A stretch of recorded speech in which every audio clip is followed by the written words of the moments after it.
And with that, I think we should get going with this presentation. The final one for today we have at the D track here at Nordea's Small and Mid Cap Seminar. My name is Victor Forsell. I'm a research analyst here at Nordea, and we are happy to have Photocure with us today with the CEO Daniel Schneider and the CFO Erik Dahl. Welcome to you guys. And just as a reminder, again, we have the chat function for you to use whenever during this presentation, and I'll make sure that that question is addressed during the Q&A. So with that, I'll hand over the word to you, Daniel. Please go ahead.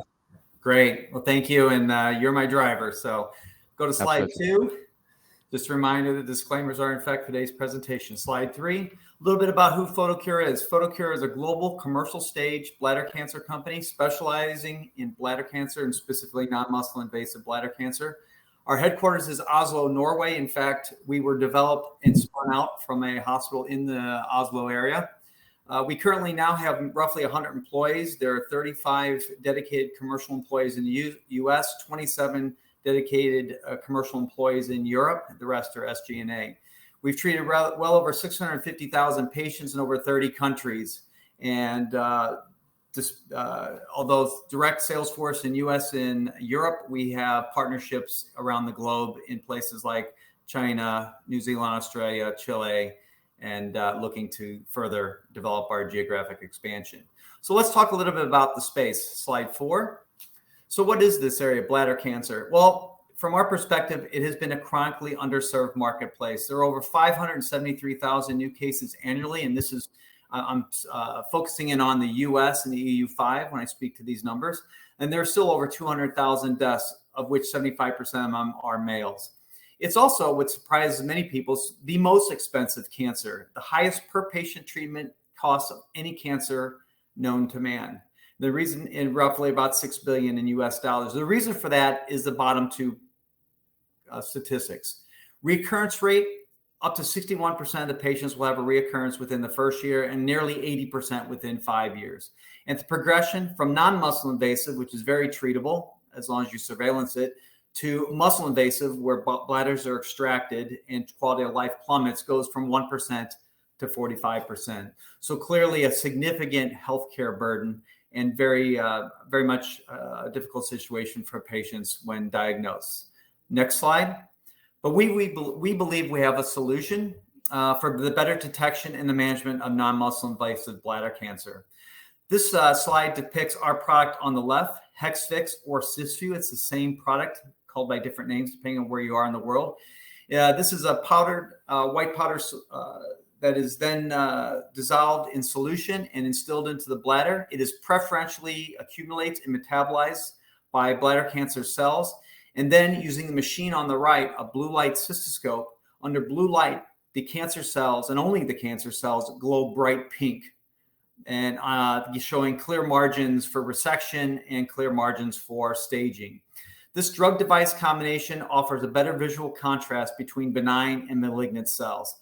Also on the right, the machines themselves are sold by capital equipment manufacturers in the US, only by Karl Storz, but through the rest of the world by Karl Storz, Olympus, and Richard Wolf.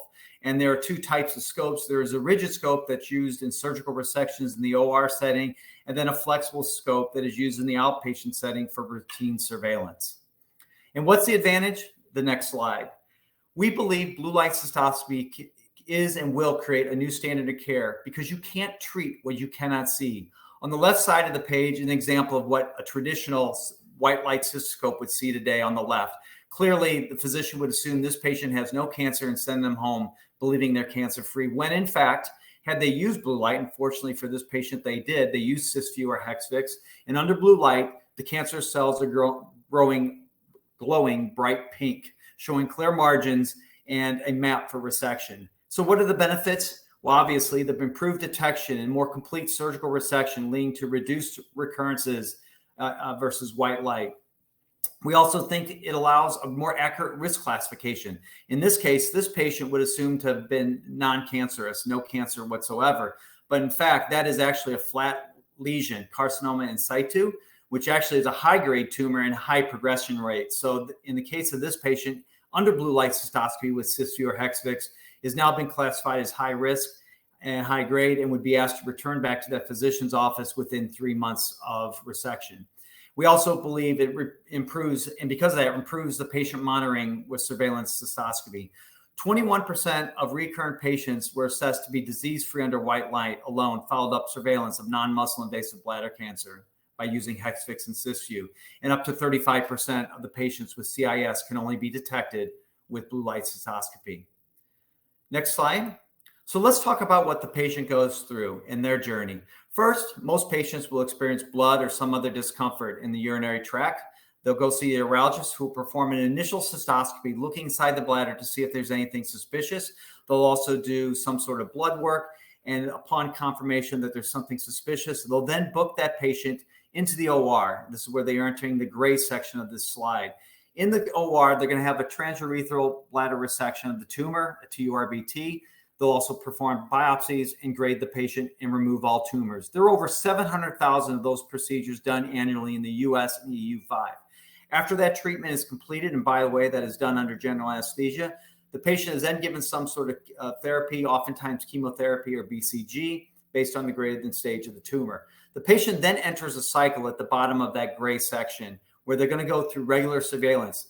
If they're high grade, they'll be back to see that physician within 3 months, intermediate 6 months, low grade 1 year.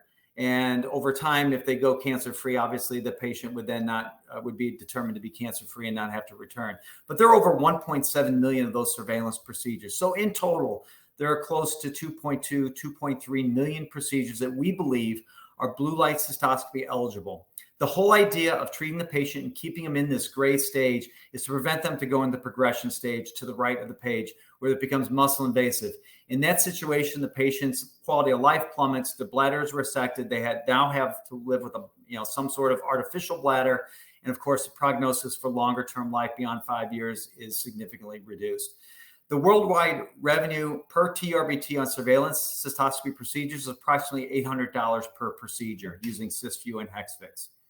And this has been noticed by the major guidelines. On the next page, this environment is becoming and supportive for a standard of care in the detection and management of bladder cancer. On the left side, there's continual flow of medical journals touting the benefits of blue light cystoscopy for bladder cancer. And on the right, obviously, it has been recommended and noticed by all the global, local, and national consensus guidelines, such as AUA, American Urologic Association, EAU, European version, SUO, AFU for France, NICE for UK, and of course the German authorities, as well as many, many others across the globe. And basically it states that if blue light technology is available with Cysview and Hexvix, it should be used. So a very, very supportive environment. So how has it been going? Slide 9. Let's talk about second quarter highlights. You certainly can extract our second quarter report that came out last week. We had an 87% growth in constant currency, 66% over prior year for Hexvix and Cysview. We had a positive EBITDA of 5.8 million NOK. This would be our third quarter in a row of profitability. We had 3 study publications, one of them originating out of the U.S. registry, which has over 2,000 patients in it and will grow to 4,000. We expect a tremendously rich publication flow coming from that registry. We also had blue light cystoscopy and the detection of BCG refractory and macro microeconomics of BLC also come out. In partnership activities, Asieris is our partner in China. They enrolled their first patient for a product that we had sold to them called CEVIRA. It's used in cervical cancer. It is the first European patient dosed in the clinical phase 3 trial. And then we announced that Genotest, our partner in Chile, filed for their MAA and was accepted for a fast-track review in Chile. And in fact, it has recently received its approval in Chile, and we expect them to launch. Next slide. A little bit on the favorable trends. It has not been without notice that COVID has had its impact on all the world, and healthcare not escaping that. But we've actually fared fairly well. The key here is to look at the red line, the 2021 curve. It rises above the 2020 and, of course, the 2019. That's important. We've weathered it fairly quite well. This is in the U.S., showing the ups and downs of COVID. And I would be remiss not to say that the Delta variant particularly in the US, is wreaking havoc again and is causing restrictions and access issues for our sales force. The next slide, slide 11, shows again favorable trends throughout Europe. And I will make a comment that Europe is actually exceeding our expectations despite COVID. They've actually had positive growth in some key markets such as France, UK, and Italy, which were once the domain of Ipsen Pharmaceuticals. We had bought back the rights to our product late last year, October 1st of last year. And we've already shown the impact of our own direct sales force throughout Europe, which is quite astounding. Next slide. So speaking of COVID, there were two conference discussion topics that we're asked to speak about. One is around how have you approached the market differently, digital, remotely, et cetera. How are you engaging your customers? And the second one is around supply. So I'll talk to the first one, the sustainability of digitization trend after the reopening of societies. On the left side of this slide, we talk about the old ways, the in-person physician engagement, training, in-person events, peer-to-peer meetings, dinner programs, advisory board meetings, in-person conferences. As you can imagine, the old way of doing business was both time-intensive, cost-intensive, and in the world of COVID, made it nearly impossible to perform. But during, and what we believe will be the post-pandemic new world order, we believe the video conference sessions with existing customers, remote centers of excellence where we train physicians remotely, peer-to-peer events, we have dinner programs or wine tasting events remotely, advisory boards, both in the UK and new KOL relationships throughout Europe. All these digital versions, we believe, are going to be here for the long term. They provide efficiency, they're more cost effective, and actually we're able to make some impact with them. I do not want to suggest that the right side, the post-pandemic additional tactics, replace the in-person tactics, but I think they do complement and enhance. So the new paradigm, we believe out of this challenge came a lot of great opportunities. Companies and customers became adept at using the new tools. We're able to handle questions. We're able to be more efficient, see more customers as need be able to get back to them and respond very quickly. There is cost and efficiency benefits.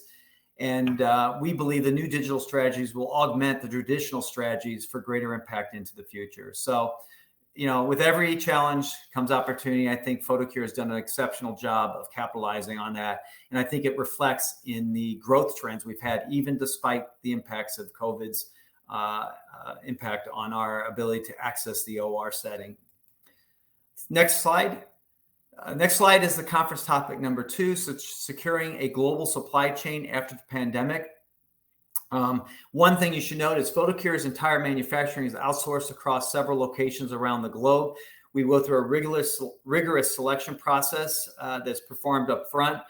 The production managers are constantly monitoring. In fact, with COVID, we jumped on this to make sure that all our supply channels were flowing well. And I'm very proud of the work that we've done. We've got a very robust supply chain. It's risk mitigated. We have redundant capabilities, meaning we have backups to every step of the process. We also carry safety stock that would carry us well beyond 12 months. So we are in a fantastic shape. And yet, despite all this during the pandemic, there were no concerns, no stoppages, no glitches in the system.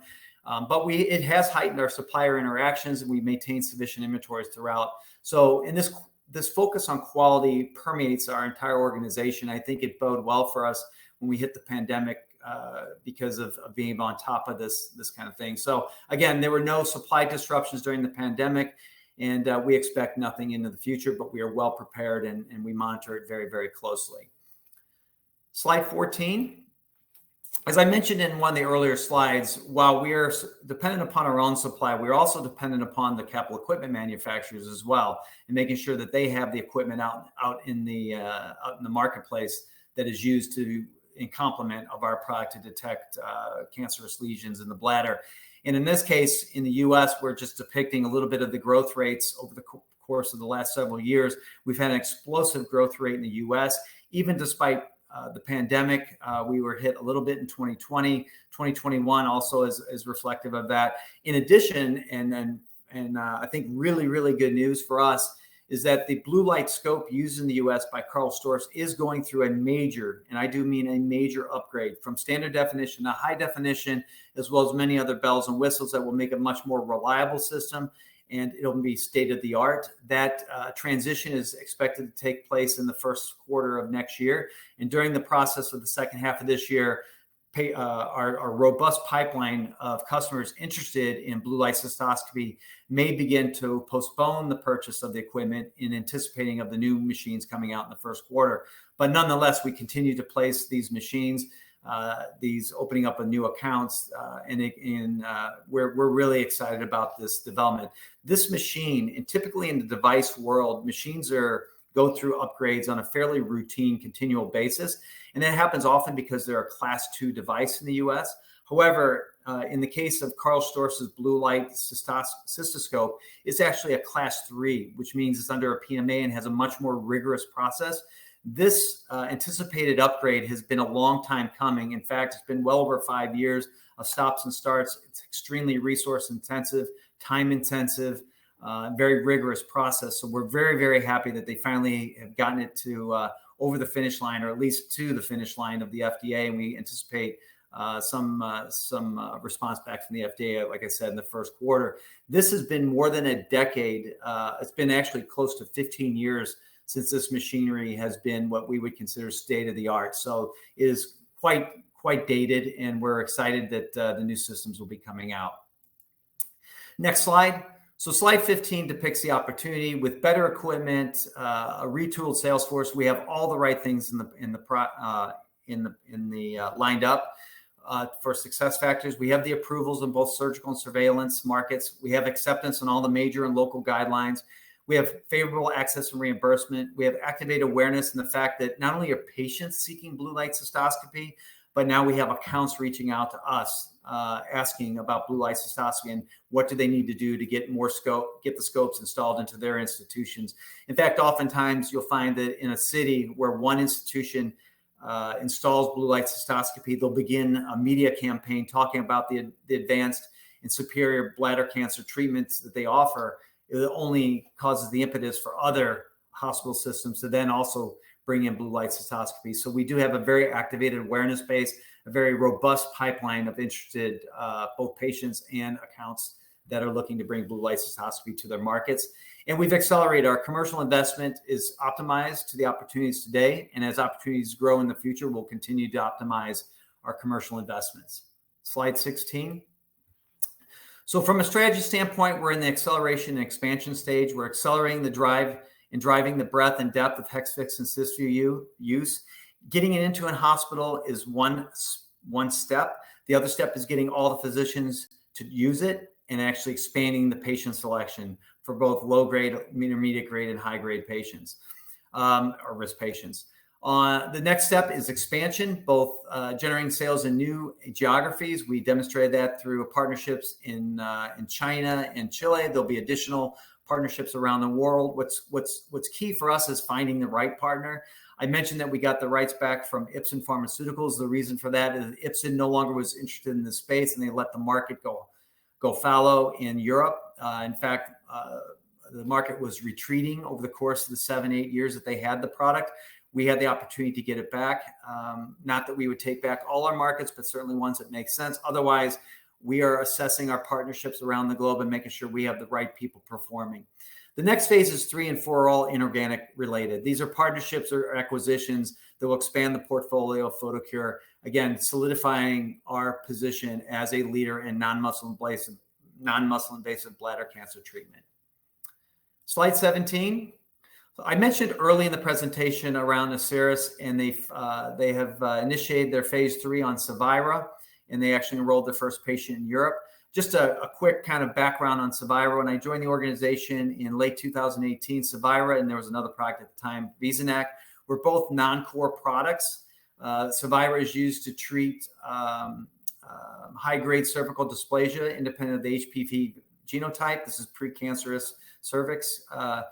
We found the partner in Asieris. This deal that we inked with them has a potential of $250 million US.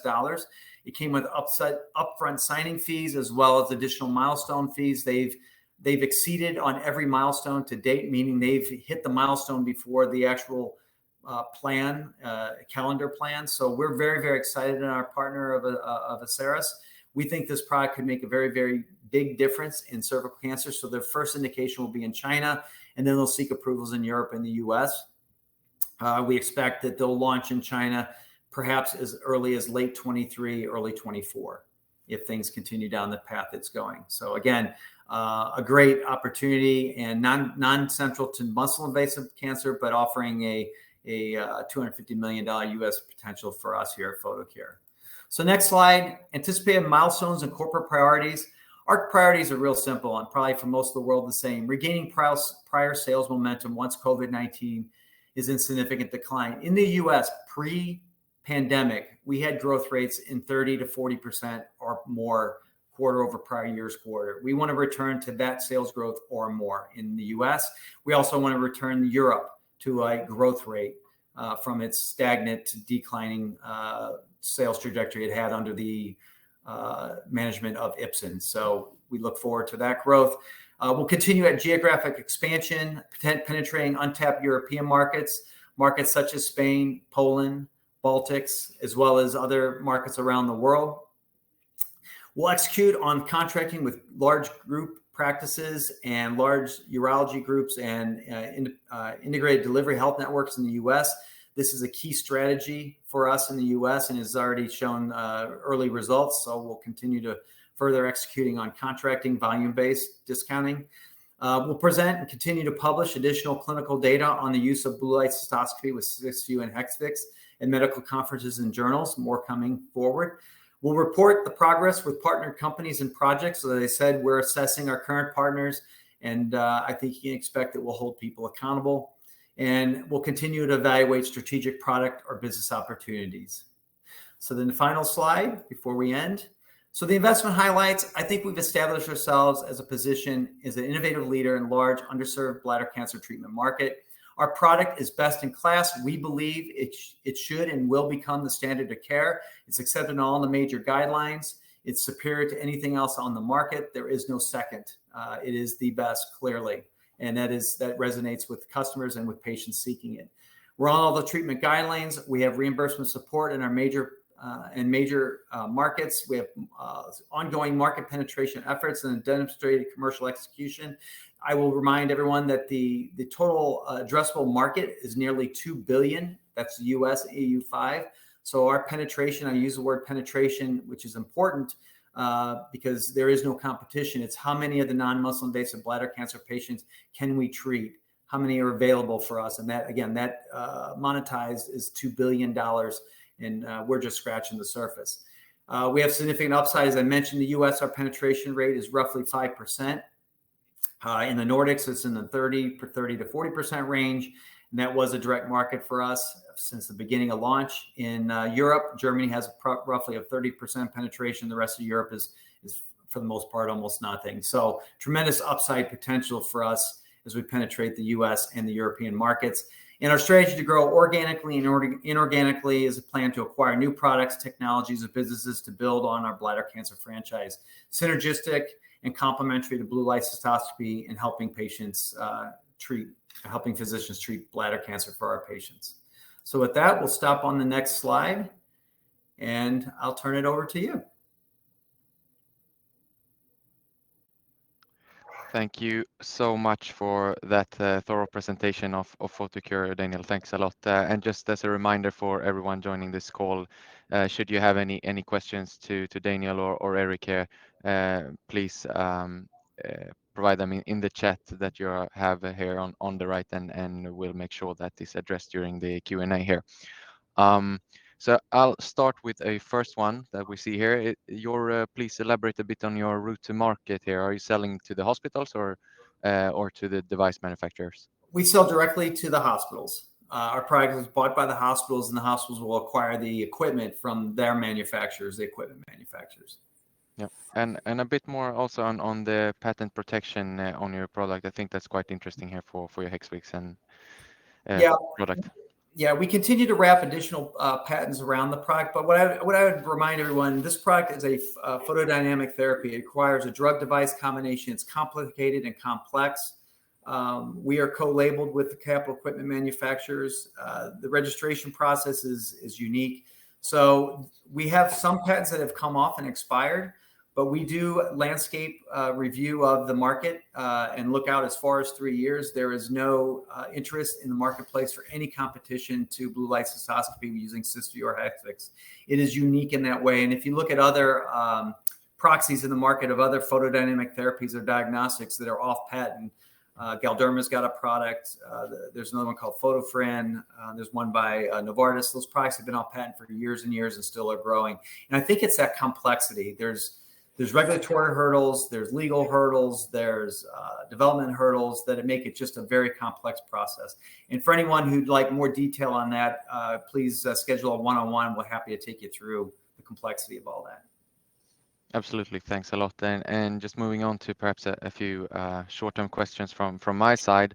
I think that one of your capital equipment suppliers that you work with in the US has had some supply issues here in Q2. Any more details on that or comments regarding? Is that situation resolved? Yeah, that's a resolved situation, and I used the Q2 to explain what was a little bit less than what we expected in Q2 in terms of new installations. It's not atypical for there to be delays in shipments from time to time in the capital equipment world. Because when they place a purchase order, there will be literally lines and lines of the materials, and oftentimes accounts won't accept delivery unless every single item on there, whether it's major or minor to a procedure. So for us going into Q2, we were actually quite bullish on what we thought the installations would be.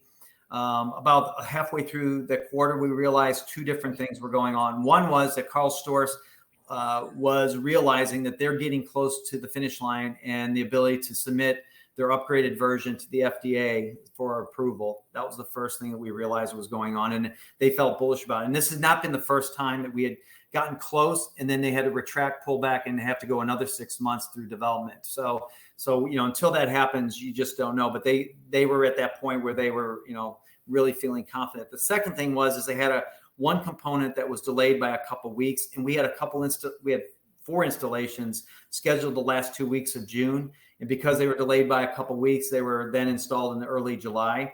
We don't count installations unless they're actually treating the first patient. So even if they had been installed on, June 26th, unless it saw a patient on June 26th, we would not count that, because I think it's important from our perspective that we count installations that are generating revenue. We don't do it unless it's generating revenue. So going into the quarter, we expected at least 12 installations. We ended up with 8, but 4 were postponed by a couple of weeks. That's completely resolved. It was a non-issue. Karl Storz is in fine position. In fact, as you look forward to their new model that they intend to launch in early 2022, they're quite bullish, and they're building up a very significant inventory based on where they believe the forecast will go. And I can tell you that if they're even close to that forecast, we will have a very, very good 2022 and beyond. And I think there's reason to be very excited about that. That's good to hear. And a question here from the audience as well. To sort of be clear here, you have exclusive agreements with Karl Storz, with Wolf and Olympus, or how does that work? Well, I don't know if you call them exclusive. I mean, they have blue light equipment that works with our product. In the U.S., it's not an exclusive arrangement, but because it's under a Class 3 PMA, we're co-labeled. So it says Cysview can be used with Karl Storz equipment. Karl Storz equipment can be used with Cysview.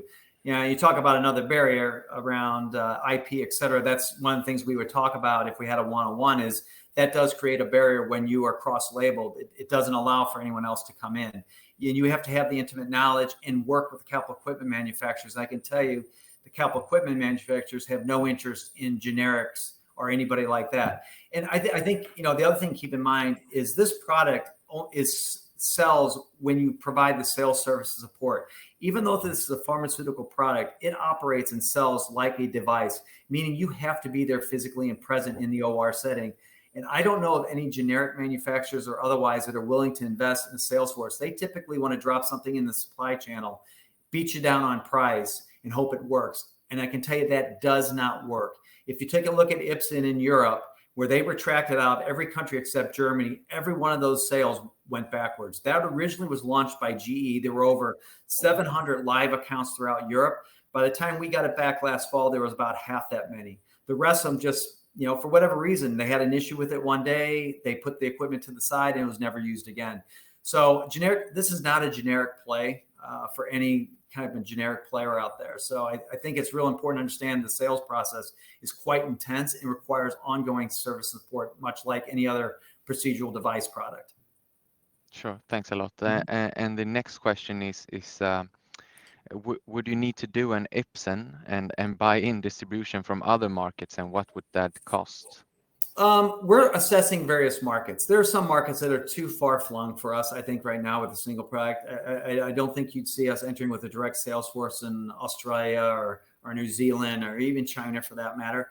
But there are other markets that are interesting to us. Instead of partnering countries like Spain or Poland or Baltics or other ones like that, we'll more likely would want to go direct into those markets. But every market is assessed separately by what the opportunity is, what the cost would be for us to get in there, what we think the return, what impact we can make. So, in the case of Europe, we absolutely were convinced based on our experiences in the Nordics, because we had launched in the Nordics, we had a penetration rate of 40%, and Europe, other than Germany, had basically no penetration. We felt by taking over Europe, we could regain a growth trajectory.